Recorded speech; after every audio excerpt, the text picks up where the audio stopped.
তো আমি যে জায়গায় আছি মনসা মন্দিরের একটু নিচে, এখানে একজন বাংলায় কথা বলছে, দিদি বাংলায় কথা বলছে। তো আমাকে খুব ভালো লাগছে, বাংলায় কথা বলতে পারে। অ্যাকচুয়ালি ইনি মধ্যপ্রদেশের বাসিন্দা, বাঙালি, মধ্যপ্রদেশের বাসিন্দা।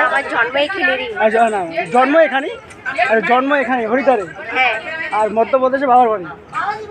বাবার বাড়ি আমার এখানে, এমনি দেশের বাড়ি মধ্যপ্রদেশ। ও দেশের বাড়ি মধ্যপ্রদেশ, দেশের বাড়ি মধ্যপ্রদেশ, বাবার বাড়ি এখানে হরিদ্বারে। খুব ভালো লাগলো দেখে, থ্যাংক ইউ। আর তোমরা কখনো হরিদ্বার আসলে, মনসা মন্দির আসলে অবশ্যই দিদির দোকানে ভিজিট করবেন, দেখা করবেন। দিদির একটা স্টল আছে, জুসের স্টল, এখানে জুস খাবেন। যাওয়ার সময় দেখেছি দাদারা তখনও এভাবে বসে, কেউ কোনো কাস্টমার নেই। আর এখানে যেই দিদিরা আছে, ইনি কিন্তু যাওয়ার সময় দেখেছি কাস্টমার দিয়ে ভর্তি, এখনও দেখি কাস্টমার দিয়ে ভর্তি, কিন্তু এই দাদাটার কোনো কাস্টমার নেই। তোমরা দেখতে পাচ্ছ মা মনসা দেবী মন্দির থেকে পুরো হরিদ্বারটাকে কেমন লাগছে দেখতে, দারুণ, খুব সুন্দর। এখান থেকে প্রায় অনেকটাই নিচে নামতে হবে।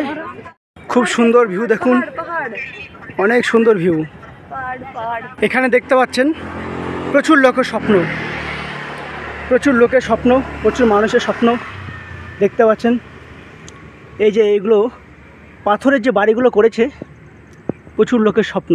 আমি চাই সবার স্বপ্ন পূরণ হোক।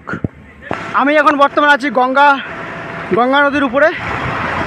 তোমরা দেখতে পাচ্ছ এই যে মন্দিরটা, এই মন্দিরে আমি গিয়েছিলাম, মা মনসা দেবী মন্দির। আর এইদিকে মা চণ্ডী মন্দির, দেখো মা চণ্ডী মন্দির উপরে, আর মা মনসা দেবী এইদিকে, তার মাঝখানে গঙ্গা। আর আমি যাচ্ছি এখন